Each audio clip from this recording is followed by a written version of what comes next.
আসসালামু আলাইকুম রহমতুল্লাহি ওয়াবারাকাতুহু। সম্মানিত দর্শক, বাংলাদেশের ডি ফ্যাক্টো সরকার প্রধান ডক্টর পিনাকি ভট্টাচার্য ফ্রান্স প্রবাসী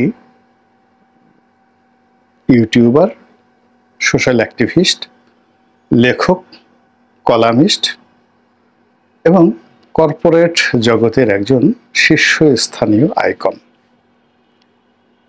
তাকে যারা সমালোচনা করতে চান নেতিবাচক অর্থে, তারা অনেক কথা বলতে পারেন, আমি ওদিকে যাব না। আমি সবসময় তার একজন গুণমুগ্ধ, যাকে বলা হয়, দর্শক, এবং তার অনেক বক্তব্য আমি শুনেছি এবং একমত পোষণ করেছি। তো যেটা হলো যে এই বাংলাদেশে তো বটেই, পৃথিবীতে দ্বিতীয় পিনাকি ভট্টাচার্য আছে কিনা আমি বলতে পারবো না, আবার খুব দ্রুত তৈরি হবে এই কথাও বলতে পারবো না। তো এই জন্য হয় কি যে আমি তার যে কোনো কথা, যে কোনো বক্তব্য অত্যন্ত সিরিয়াসলি নেই। আমি কি পিনাকিকে তেল দিচ্ছি নাকি পিনাকিকে বাঁশ দিচ্ছি, এটা নিয়ে যারা বিতর্ক করবেন সেটা তাদের ব্যাপার, কিন্তু আমার কথাগুলো আগে শুনুন। প্রথমত হলো যে তিনি একজন ইউটিউবে কন্টেন্ট তৈরি করেন, কথাবার্তা বলেন, তার প্রচুর দর্শক রয়েছে, তার এক একটা ভিডিও গড়ে 10 লাখ মানুষ দেখে, 1 মিলিয়ন লোক দেখে অন অ্যাভারেজে। তো গত 1 বছর ধরে তার এই রমরমা অবস্থা। তিনি যদি একটা ভিডিও দেন 10 লাখ লোক দেখে, যদি দৈনিক না দুটো ভিডিও দেন, মাসে 60টি ভিডিও, এই 60টি ভিডিও 10 লাখ করে যদি লোক দেখেন, তাহলে কত মানুষ তার এই ভিডিওটা দেখেন। অনেকে দেখেন কিউরিওসিটি নিয়ে, অনেকে দেখেন বিরোধিতা করার জন্য, অনেকে দেখেন ভালোবেসে।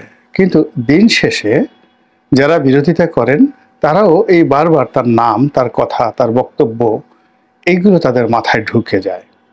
ফলে তিনি যেভাবে হাত নাড়ান, হাতে যেভাবে বালা পরেন, যেভাবে তিনি নারী এবং পুরুষের যে লজ্জা স্থান, যেখান দিয়ে মলমূত্র বের হয়, সেই জায়গাগুলোকে তিনি যেভাবে অ্যাসার্টেন করেন, পয়েন্টিভ করেন, তিনি যেভাবে আমাদের সমাজের বড় বড় যারা লোকজন রয়েছেন, যাদের মলদ্বার দিয়ে মল বের হয়, সেই মলের সঙ্গে ঐশ্বরিয়া রায়ের যে একটা মলদ্বার আছে, সেই মলদ্বারের কি সম্পর্ক, সেই জিনিসগুলো তিনি যখন একেবারে আঙ্গুল দিয়ে উঁচু করে তিনি এগুলো বোঝানোর চেষ্টা করেন, তখন যাদের একটু চিন্তা শক্তি আছে তারা বুঝতে পারে যে এই আঙ্গুলটি কার পশ্চাৎ দেশে ঢুকলো। এরকম আবার তিনি কতগুলো শব্দ তিনি বের করেছেন, ঘুটু করা। তো ঘুটু করে স্পষ্টতই তিনি এটি মনে করছেন যৌন সঙ্গম করা। তখন এই ঘুটু করার ক্ষেত্রে তিনি তার ইচ্ছা মতো বিভিন্ন লোকের সাথে বিভিন্ন লোকের ঘুটু করিয়ে দিচ্ছেন।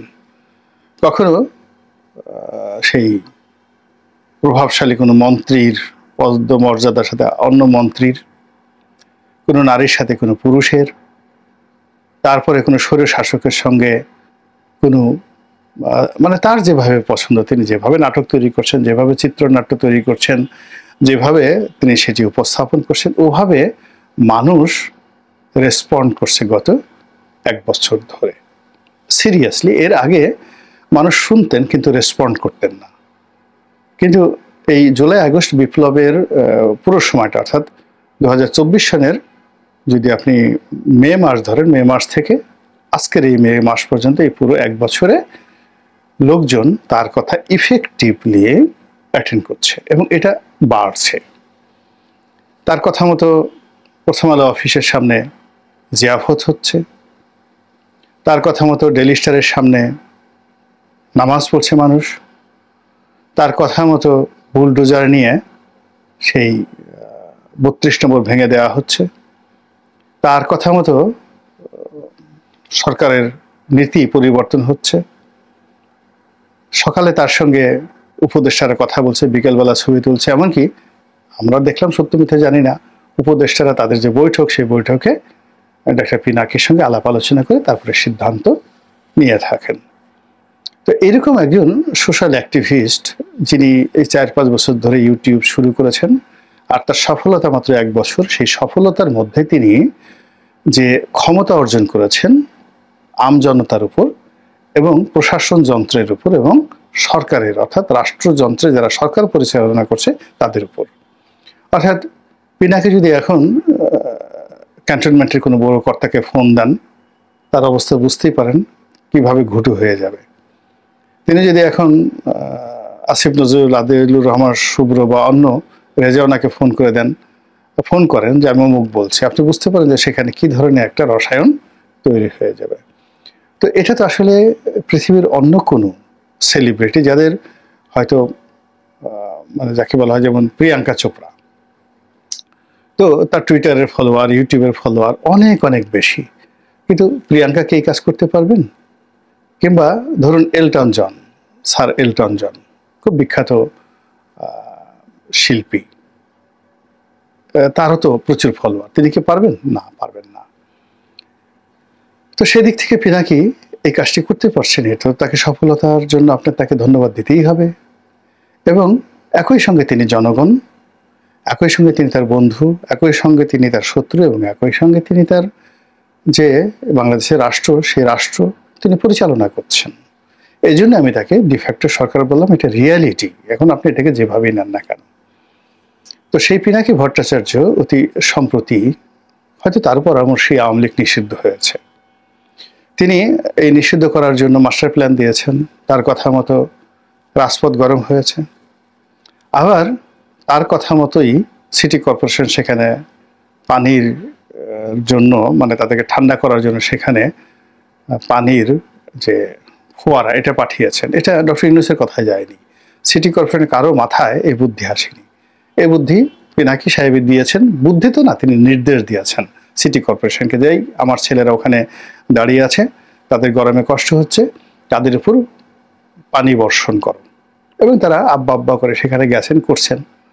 সিটি কর্পোরেশন কোনো নেতা বা কর্তা যদি বুকের পাটা থাকে, তিনি বলুক যে না, আমি কারো বুদ্ধিতে পরামর্শ করিনি, আমি নিজে স্বপ্রণোদিত হয়ে ছাত্রদেরকে এই কাজটা করেছি, তাহলে আমি সরি বলবো।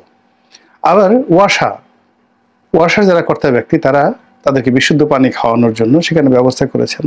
এও এখানে পিনাকির বুদ্ধিতে তারা করেছেন, তারা ডক্টর ইউনূসের বুদ্ধিতে এটা কাজটা করেননি, বা মেট্রোপলিটন পুলিশ কমিশনার বুদ্ধিতে এই কাজটা করেননি।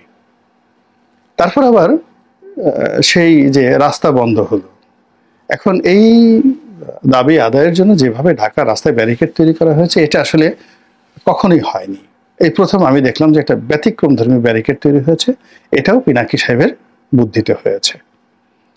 তারপর এই দাবি যেভাবে সরকার মেনে নিয়েছে, গভীর রাতে বৈঠক করে, এখানেও পিনাকির ভূমিকা আছে, নিঃসন্দেহে তার ভূমিকা আছে। পিনাকিকে এখন আসিফ নজরুল সাহেব যদি বলেন যে কিসের পিনাকি, ঘোড়ার ডিম, আমি নিজের সিদ্ধান্ত নিয়েছি। ডক্টর ইউনূস সাহেব যদি বলেন বা তার প্রেস সচিব বলেন যে ওই সমস্ত পিনাকি ঠিনাকি আমরা কাউন্ট করি নাকি, আমাদের ভালো মনে হয়েছে আমরা তা করেছি, পারলে বলুক তো একটু, দেখবেন যে মানে এই কথা স্মরণ করার সঙ্গে সঙ্গে তাদের গায়ে এক ধরনের কাঁপন চলে আসবে। তো এই কারণে আসলে আমি ডক্টর পিনাকি ভট্টাচার্যকে বলেছি যে ডিফ্যাক্টো সরকার প্রধান।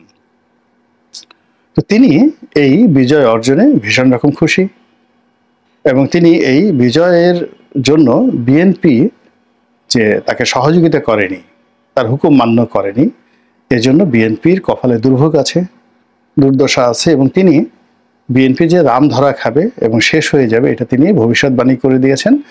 2026 সালে অর্থাৎ আগামী বছর, এই 6 মাস পরে বিএনপির আর কোনো অস্তিত্ব থাকবে না, সে কথা তিনি বলে দিয়েছেন। এবং যেভাবে তিনি এখন আলোচনা করছেন, সমালোচনা করছেন, সেটা ধীরে ধীরে এখন মির্জা আব্বাস পর্যায়ে আছে, মির্জা ফখরুল পর্যায়ে আছে, এরপর তিনি তারেক রহমান সাহেবকে ধরবেন। তার লন্ডনে বাসা ভাড়া কত, তার বাসায় কয়টা গাড়ি আছে, টাকা পান কোথায়, তিনি যখন হাওয়া ভবন চালাতেন তখন সেখানে কারা আসতো, ইন্ডিয়া থেকে কারা আসতো, হলিউড থেকে কারা আসতো, বলিউড থেকে কারা আসতো, তিনি দুবাই যেতেন, দুবাইতে কার সাথে তার কি কি বৈঠকে আসছিল, এই জিনিসগুলো নিয়ে অনেক চিত্রনাট্য বিএনপি বিরোধী যারা আছে তারা এত চমৎকারভাবে তৈরি করে তার কাছে পাঠিয়ে দিয়েছে, এগুলো শুধুমাত্র তিনি যদি পড়েন তখন অনেক মানুষ, হাজার হাজার নয় কোটি কোটি মানুষ সি সি সি সি করা শুরু করে দেবে যে হায় হায়, এটা কি ধরনের কথা, এটা কি ধরনের কথা। তো এই জিনিসগুলো তিনি না পাওয়া পর্যন্ত তিনি কনফিডেন্টলি বলতে পারতেন না যে 2026 সনে বিএনপির এই পতনগুলো হবে। এখন এটা নিষ্পত্তি করার জন্য বিএনপি তাকে ডিফ্যাক্টো সরকার প্রধান হিসেবে মানতে পারে, তার পরামর্শ অনুসরণ করতে পারে, তার সাথে নেগোসিয়েশন করতে পারে, আদারওয়াইজ তিনি তার কর্মকাণ্ড করে যাবেন। তো এই যে এত কথা বললাম পিনাকি রঞ্জন সম্পর্কে, ভট্টাচার্য সম্পর্কে, মূলত তিনি অতি সম্প্রতি একটি চমৎকার যাকে বলা হয় পরিকল্পনা দিয়েছেন। প্রথম আলোর সামনে গরু জবাই করে তিনি যে জিয়াফতের আয়োজন করতে চেয়েছিলেন ওটা আংশিক সফল হয়েছে, পুরোপুরি সফল হয়নি। এই জন্য তার মনে অনেক দুঃখ। কিন্তু শাহবাগে তার যে বিজয়টা, এই বিজয়টা একেবারে শতভাগ। তো তিনি সেখানে জিয়াফতের ডাক দিয়েছেন যে এই জিয়াফতটা করতে হবে। তো তিনি এটাকে ওই 32 নম্বর ভাঙার যে উৎসাহ, ওটাকে এখানে সেলিব্রেট করতে চাচ্ছেন এই বিজয়ের সঙ্গে। এর কারণ হলো তখন 32 নম্বর ভাঙার পর সেখানে মিউজিক বেজেছিল, নেচেছিল, গিয়েছিল, কিন্তু গরু জবাই হয়নি সেখানে। তো ওই বিজয়টাকে আরো যাকে বলা হয় গ্লোরিফাই করার জন্য তিনি এই শাহবাগে জিয়াফত দিবেন। তো আমাদের দেশে জিয়াফত সাধারণত হয় কেউ মারা গেলে। তো এখানে যেহেতু আওয়ামী লীগ মারা গিয়েছে, এই জন্য সেই আনন্দ উপভোগ করার জন্য তিনি জিয়াফত দিবেন। সেখানে গান বাজবে, আর কোন গান বাজবে সেটাও তিনি বলে দিয়েছেন, চাকবুম চাকবুম চাঁদনি রাতে। এই যে একটা গান আছে বাংলাতে, খুব নাম করা একটা গান, এই গানটা এখন এই গানটা বাজবে, গরু জবাই হবে। আর এখানে যারা আন্দোলন লড়াই করেছে তাদের একটা বিরাট অংশ আমি দেখলাম দাড়ি আছে, টুপিধারী, ইসলামপন্থী, তৌহিদি জনতা, তার সঙ্গে সঙ্গে ছাত্র জনতা তো আছে। এবং এখানে ডক্টর পিনাকির হুকুমে যে কাজটা হয়েছে, এই প্রথম শাহবাগীর যারা অরিজিনাল প্রতিভু নারী, স্মার্ট, ওড়না পরেন না, মাথায় ঘোমটা দেন না, হিজাব পরেন না, এরকম নারী, অসংখ্য নারী, তারা তাদের সঙ্গে সঙ্গে শাহবাগী ক্যারেক্টারিস্টিক্সের ছেলে, পিনাকির আদর্শের ছেলে, তার সঙ্গে যারা এই যে হুজুর যারা আছেন, কওমি জনতা যারা আছেন, মাদ্রাসা ছাত্র আছেন, তারা একেবারে যুগপৎভাবে নারী পুরুষ ঘাসাঘাসি করে যেভাবে কিয়ামতের ময়দানে সব একত্র থাকবে এবং কেউ কারো দিকে তাকানোর সুযোগ থাকবে না, ঠিক ওইভাবে তারা এই আন্দোলন করেছেন, স্লোগান দিয়েছেন, নারী স্লোগান দিয়েছে, পুরুষেরা লাফিয়ে লাফিয়ে সেই স্লোগান বাস্তবায়ন করেছে। তো এখন যেখানে যে জিয়াফত হবে, সেই জিয়াফতে গো জবাই হবে এবং সেখানে সেই গোমাংস খেয়ে, পোলাও খেয়ে, কুরমা খেয়ে মানুষ এই চাকবুম চাকবুম নাচানাচি করবে। এটা উনি বলে দিয়েছেন এবং এর জন্য যত খরচ হয় উনি সেটা দিবেন। তো এর মধ্যে সমস্যা কিছু দেখছি না, কিন্তু সমস্যা আমার কাছে একটা জিনিস মনে হচ্ছে যে বাংলাদেশে তো সবাই মুসলমান না, সবাই গরু খান না। এখানে হিন্দুরা যাবেন, এখন জামায়াত ইসলামী তো তাদের হিন্দু সমর্থক যারা আছেন তাদেরকে নিচ্ছেন। তো সেক্ষেত্রে হিন্দুদের জন্য তো ছাগলের আয়োজন করতে হবে অথবা পাঁঠার আয়োজন করতে হবে। অনেক হিন্দু ছাগল খান না, তারা পাঁঠা খান। আবার অনেক হিন্দু পাঁঠা খান না, তারা ছাগল বা খাসি খান। মহিলা ছাগল তারা, মানে লেডি খাসি বা লেডি ছাগল তারা খান না, তারা সেই পুরুষ ছাগল খান। আর কিছু যারা রয়েছে, যারা তেজি হিন্দু, গায়ে জোশ আছে, তারা পাঁঠা খান। আবার তারা এগুলো যে জবাই করেন, এগুলো ঠিক ইসলামিক কায়দায় এই জবাই হবে না, এটা অনেকটা বলিদান, তারা যেভাবে পাঁঠা বলি দেয়। তো এরকম আমার কাছে মনে হয়েছে যে শাহবাগের দুটো জায়গাতে, একটা জায়গাতে পাঁঠা যারা খাবেন তাদের জন্য আলাদা একটা ডেক তৈরি হবে। আসসালামু আলাইকুম প্রিয় দর্শক, কথা বলেন গোলাম মাওলা রনি, সাবেক সংসদ সদস্য, লেখক এবং জার্নালিস্ট। অত্যন্ত গুরুত্বপূর্ণ আলোচনা করলেন। প্রিয় দর্শক, কেমন লাগলো অবশ্যই কমেন্টে জানাবেন। সবাই ভালো থাকবেন, সুস্থ থাকবেন। ভিডিওটি শেষ করছি। আসসালামু আলাইকুম।